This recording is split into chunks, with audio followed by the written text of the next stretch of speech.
What's going, everyone? What's going on? It is head-to-head time. Myself and Rhys, halftime hooks is back, and we are back with a better episode for him. Yeah.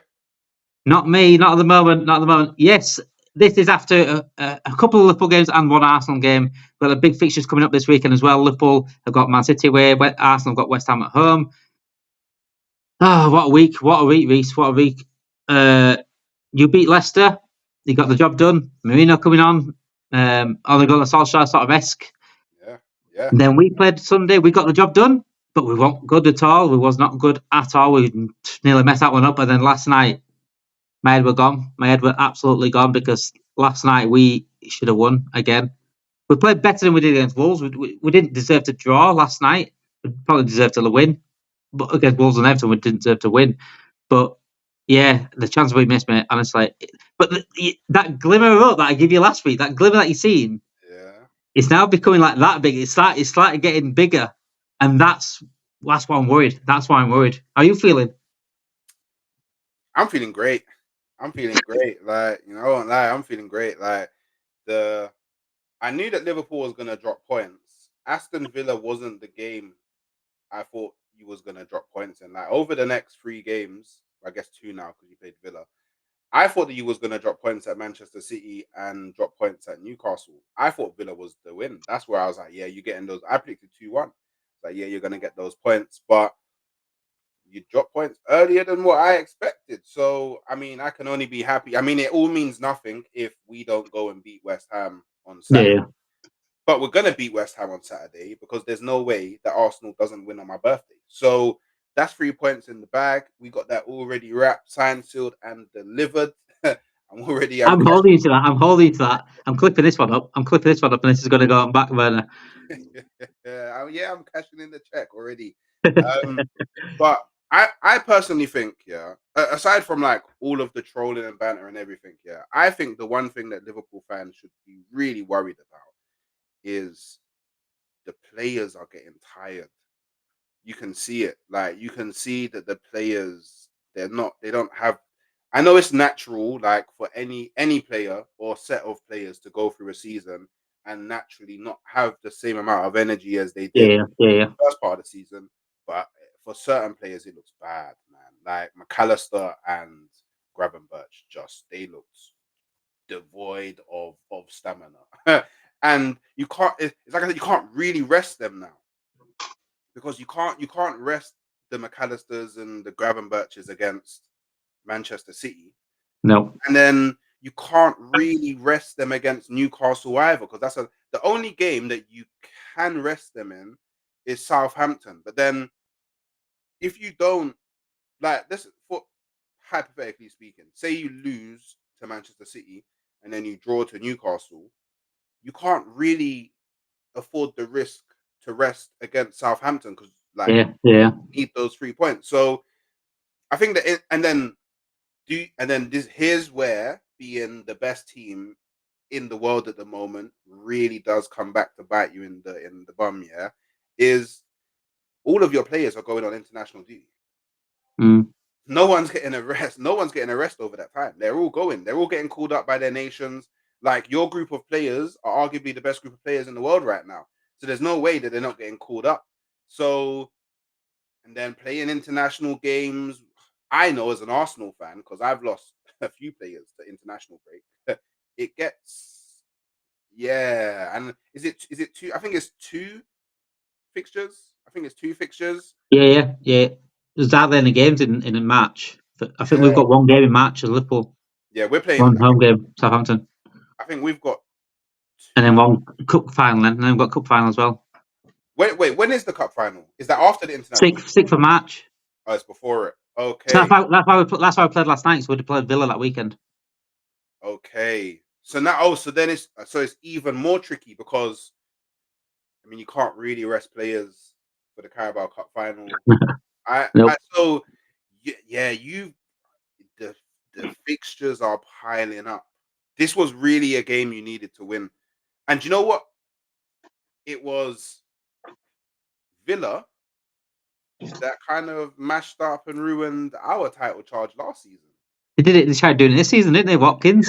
They did it again, didn't they? Yeah. So Yeah. I don't know. Like, obviously, we won't know until you play your next game the impact of this result. The one thing I do know though is Nunes. He's not looking like he wants to be at Liverpool at the moment. Like, his attitude looks. I don't think anyone wants him to be at Liverpool, mate. His attitude at the because the thing is, yeah, like seasons of past, yeah, it's like cool.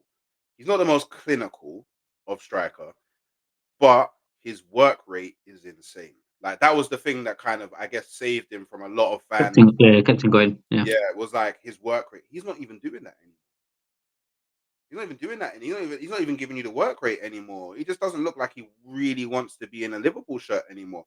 Part of me understands it because, like, fair play, a lot of your fan base have been getting at him for a very long time on social media, in the grass, so on and so forth, which I think is kind of part and parcel with the game. But different players are affected differently by those type of things, and he must just be a more emotional person that it hurts him a bit more. And I feel like he may have kind of fallen a bit out of love with the club. And when that happens,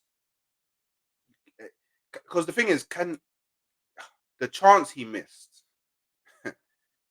I mean, I've never played professional, but I put it in the back of the net.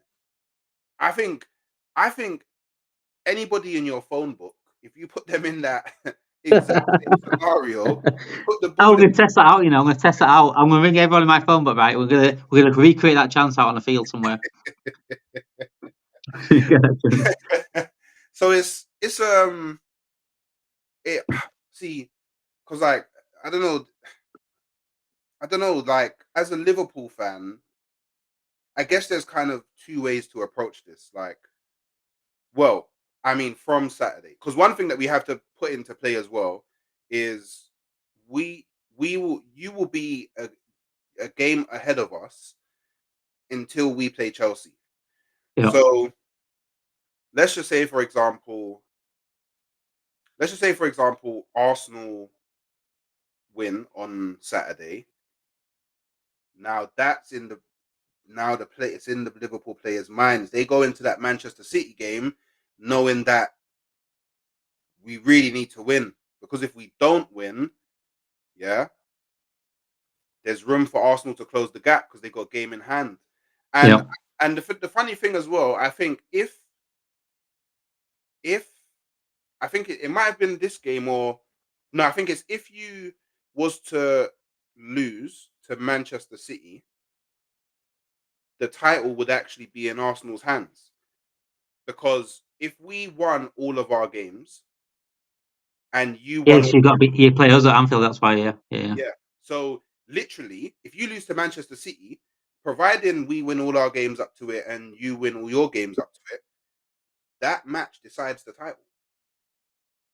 Well, I say decides the title because we could win that game and then we could lose the very next game. Yeah. And then, but in the context of Arsenal versus Liverpool, that's how it could turn out. And that's it's super interesting. It really is super interesting. It's interesting. It really is interesting because I like a good old title. It's better than you just running away with the league, because that would have been boring. I do like a title race. But when you're top and you're clear and you should be further clear, then you don't like a title race. If that makes sense, I do like a title race. If I want involved in it, I want the top person. If I was in your position, I'd fucking love a title race because you was out of the title race. But we pretty much should have gone. We should be clear this. But you really should. It is what it is. It is what it is. It is good for neutrals. We've got a title race on his hands. Very good title race on his hands. Well done, Sky Sports. Whatever. Who wants to celebrate? That's what you want, really. The big title race. But me, I can't be excited knowing that you could potentially take us over. Because that's. I don't say bottling it. I just think we can only have ourselves to blame. It's not really bottling it because you've got to play everyone at some point anyway. I think we've got harder, tough fixtures because you've played these tough fixtures already. So it's not really bottling it. What it is we again in January didn't do what we needed to strengthen a little bit, and you didn't do it either. It doesn't surprise me, but we've done it countless times where we've gone to January and not strengthened, and we've dropped off. We did it last season, we did it 3 seasons ago, and then we complained about people getting tired and people getting injured, but we only have ourselves to blame. Yeah, yeah. And we've got the best team in the world, the best 11 in the world, but behind that, no one's keeping these players on the toes. No one is keeping the players on the toes. They'll do bits. Jones will do bits every now and then. Endo will do bits. Josh will come on and do bits. Josh has been poor this season. He missed a few chances as well last night, so he's not getting away with it. Nunes once every blue moon.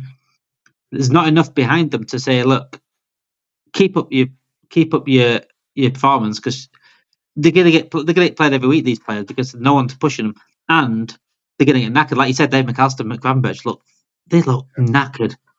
Yeah. They look knackered.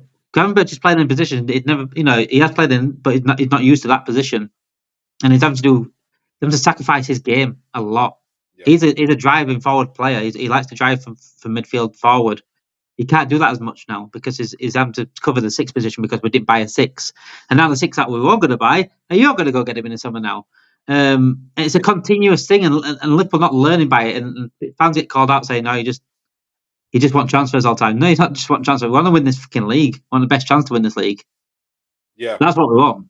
And I mean, do you know what? Yeah, I feel like Arsenal and Liverpool fans are probably the only fans of the bigger teams in the Premier League that can actually say we need more players, because like historically we both don't do enough in transfer windows. Like, yeah, we buy players here and there, but it's either at the expense of our club. Like, it's very rarely our owners go, you know what, here's 300 million cash injection into the club. Just go and buy whoever you want. Like, we very rarely have that happen.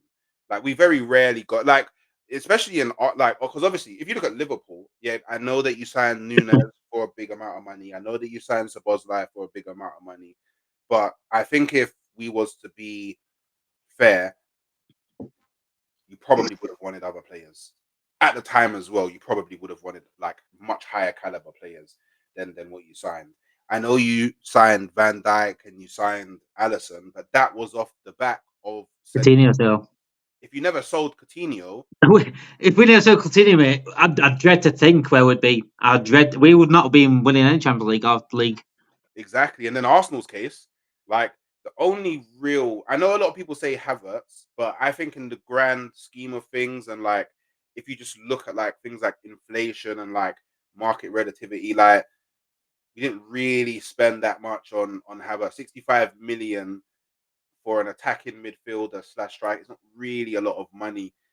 And then the only player really is Rice, 100 million. Rice, yeah. And that's in our history. Like, that's the most expensive signing that we've ever done. So we're both we're also, the thing is that's annoying as well is, yeah, you're in a better position, but we was both in really good positions for our owners in January just to go, oh, if we just put 1-2 players in there to secure this title. Yeah, to secure the title. Yeah. So it's and I mean, so I watched the game. I'll be honest. I think the first goal you got very lucky. It was a gift. Like, Santa came down the chimney, gave you a goal. I was like, all right, cool. That's a bit. As someone who's very invested in you losing games, it was very annoying to see Aston Villa just throw that away. But then they came back, and then they took the lead, and then when they took the lead, from that point, it just felt like Liverpool's going to get something back. It didn't feel like Aston Villa was going to go win the game. It just felt like, oh, Liverpool's definitely going to get something back. And a draw is still good for me. Oh, yeah. A draw is still really good for me. And some would argue that draws in title races are worse than losses. Some would argue, because when you draw a game, it's like, okay, we didn't win, but at least we didn't lose. Complacency could hit much more. Yeah, more likely. Yeah. 100%. So I don't know. Like, I don't know. What's like the old? I guess what's the general feeling in like the Liverpool world about this draw? It depends who you ask. We have such extremes, right, in this fan base. It's ridiculous. I bet you have it in the Arsenal fan base. I know there's Arsenal fans that are too positive and too negative. Yeah, There's never any common sense. There's never any logic. I woke up this morning. I saw someone tweeting saying, "Oh, the title race is done." Knew this was going to happen. Title race is done. Then I saw someone reply to him. I think it was Alex from Cop TV. He's on DR Spots. yeah, He replied to him saying, "This is the difference between match going fans and non-match going fans. You just get behind the team, whatever." But nothing to do with match going fans and non-match going fans. One's too positive and one's too negative. Yes, we are in the best position in the league to win. We should still win this league, by the way. We're still favourites. We're still in the best position to do so. But we've also been here before. We're seeing cracks. We're seeing players are being tired. So there is reason to worry as well. But it's not. Yeah, don't be worried. Why are you worrying for? You're just a bad fan. yeah, All this negativity is not good. Just to get behind the lads. There's nothing to do with that. And it's not on the other side. It's not this league's over. It's not that either. It's literally a mixture of things. There's a common sense ground to be had here. Look, we're happy. We're still top of the league. Could be seen as a good point in context away to Villa, a tough Villa side, the very well coached Villa side. We should have got all 3 points. But we also see that there is doubts creeping in. It's okay to feel doubtful because of experience that we've been through in recent history and recent seasons, and also the fact that we said this was going to happen with injuries and with tiredness because we didn't boost this team. It's extremes on one side. I know it's the fact it's the same in Arsenal. Because I watch Arsenal fan base, I watch Man United fan base. I know it's the same in every other fan base. Why do people go to extremes of negativity and positive, but then they ever go at each other and then they rarely have they miss conversations to be had. And it's the same with FSG and FSG out. I'm FSG out because I know what they care about really. They care about their money. And that's it. They don't give a shit about. They do little to nothing to help us on the pitch, as long as we get them top 4 and post the money over. But then the extreme FG out is the FG out every single day on Twitter. You'll probably see it. yeah. The FG in and say FG can't do no wrong. And then when there's actually a middle ground to be had, look, FG have done good things, but they're still not doing this, that, and that, and they're still only caring about the money. Yeah. And the conversation's never be had. I think it's just it's a fan base problem. It's a fan base problem massively. Like I said, it depends on who you ask. Where I feel. I feel right now. I feel happy that I'm on top, but I'm starting to get nervous. I'm starting to see the signs. I'll call them out if I do see the signs.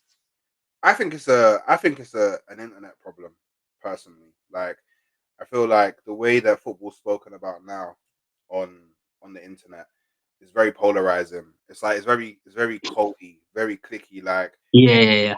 one side, or you have to be like in the Arsenal fan base. Like, you would not, but like, I don't think I've ever been asked a question more in my life than "Are you Arteta out?"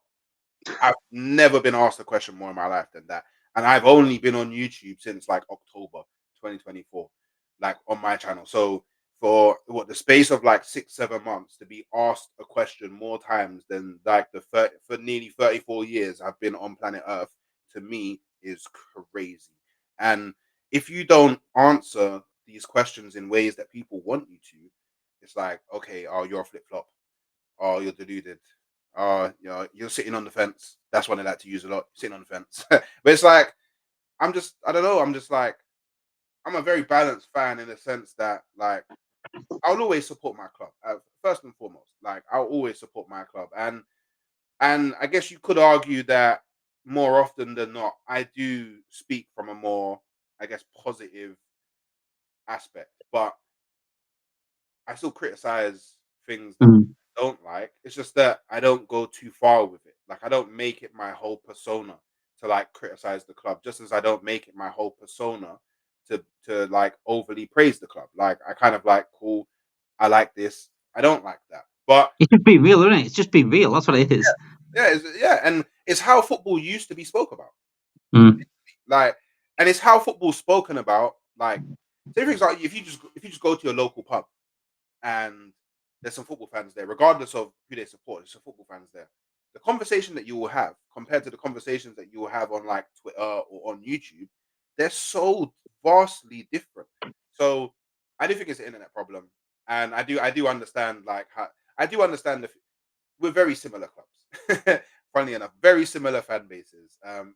We also both always feel like we're very hard done by. But we have a lot of things in common. It's just I'm in London, they're in Liverpool. That's all it really is, to be completely honest. We're both red.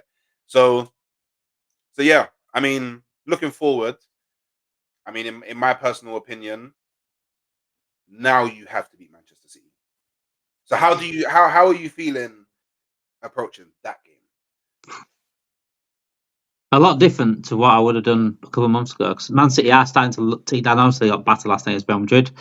I think they lost that in the first leg, but on the weekend, Marmoush is looking a player that I wanted at Liverpool, if I'm honest. Savino's looking a player. They're starting to click a little bit now, and the way they were playing, I'm not really excited to play anyone. Never mind someone that's got the talent that City have. Yes, they've been off the boil, but they've got the talent still there. And if they are on the boil, which they could click it on just like that, then we're in for a tough game. Tough game. There's only very little teams in the Premier League that I'm looking forward to playing right now, if I'm honest. And Southampton's probably one of them. But what we've got, Man City, Newcastle. They've got a big break in March. Newcastle and Southampton again in March.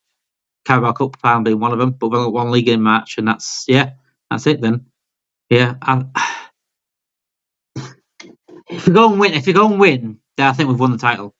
I think if we go to the Etihad and win, I think we've won the title. But the way we're playing, I can't have faith. And I predicted 2-2 last night, funnily enough, in my match preview. Yeah. I did on, when was it? What day is it? So I did match preview on Tuesday. I predicted 2-2 because the way we're playing, I thought it was an hard game. Tricky one. It's going to be a bit like Wolves.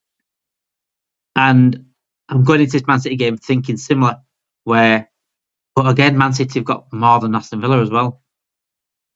Yeah. We can win any game, mate. We can win any game. Yeah, but we can also lose this game massively. Yeah, on your day, you can. On your day, Liverpool can win any game. On your day, 100%.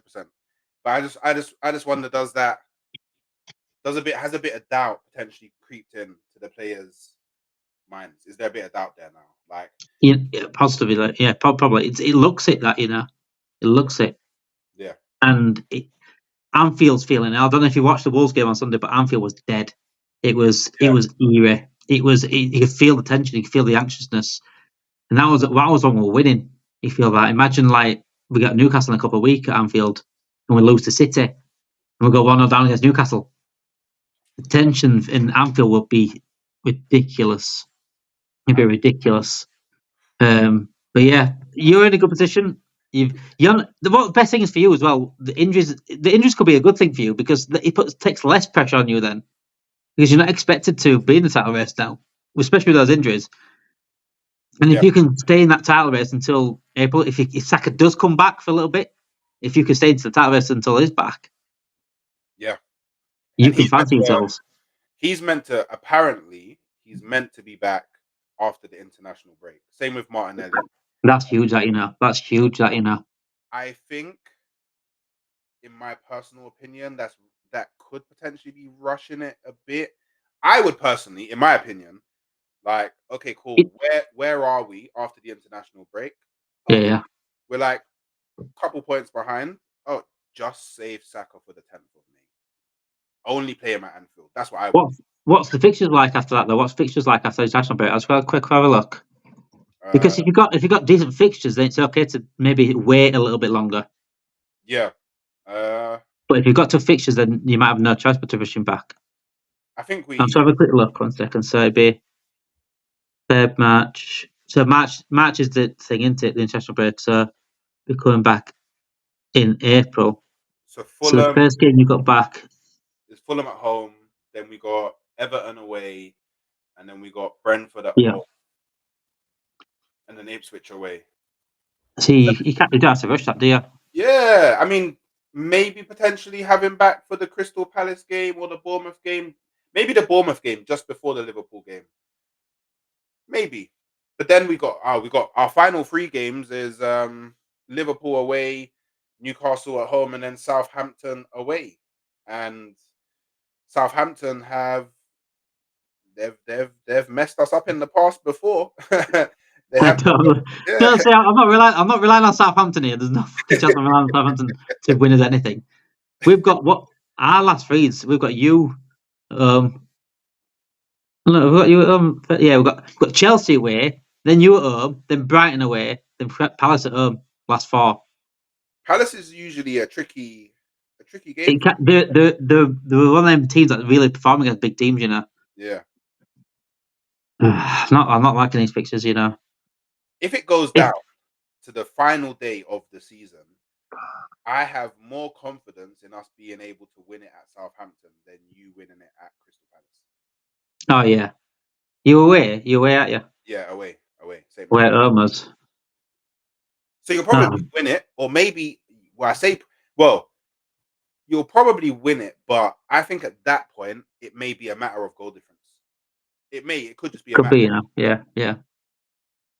I mean, I would hate to lose the league, but if I lose the league on goal difference, what can If I lose the league, number one, if I lose the league on goal difference, I swear. Oh no way! There's no way. If you lose the league on goal difference, then all of you Liverpool fans will be going back to this Aston Villa game and saying, Nunes, you messed it up for us. You actually messed it up for us. You know, I'm planning on doing watch-alongs at some point. I'm just trying to build the channel a little bit first. But if I do watch-alongs, if we lose the league and I do a watch-along that day, it's going to be peak. It's going to be absolutely peak. I swear. I don't want to think about it. I don't want to think about it, if I'm honest, mate. I don't want to think about it. But it is what it is. Yeah, so big weekend coming up, guys. Big weekend coming up. Arsenal, West Ham. Arsenal can drop to get 5 points within Liverpool. 5 points. And if we lose to City, they could go within 2 points of it literally in 2 weeks. Could have been 10 points clear. Could have been 10 points fucking clear. Could be 2 points clear instead. But it is what it is. We've got to just bounce back from yesterday. I've been saying this. We've got to bounce back. But when you lose one game, you play bad in a few games, it's hard to get out. And right now, I don't see any light yet. And it could be but playing City, and if beating City would be the biggest opening of a light. It would be literally like in a pitch black cave, and all of a sudden you're outside. That's beating City. Yeah. You don't even see that. You don't even see light coming up. You're just outside. Yeah. You're out of there. Literally. That's beating City. But yeah, big weekend again. And I think every single weekend, every single time me and Rhys can come on here, it's going to be a big weekend. I think it's going to be the same. But you might see different faces every single week. So keep maybe clip arts of me and Rhys every single week. I was the happiest one last week. It's sort of changing slightly a little bit. I mean, the gap, like I said, the gap's getting that big now. It could be like that next week. We'll see who's happiest next week. Thanks everyone for joining. Thank you. Make sure you do like this video, subscribe to the channel, and get notification bells on as well. We will be back next week for more head-to-head. Hopefully, the cave opening for Liverpool fans. Thank you for watching. Have a great weekend, guys.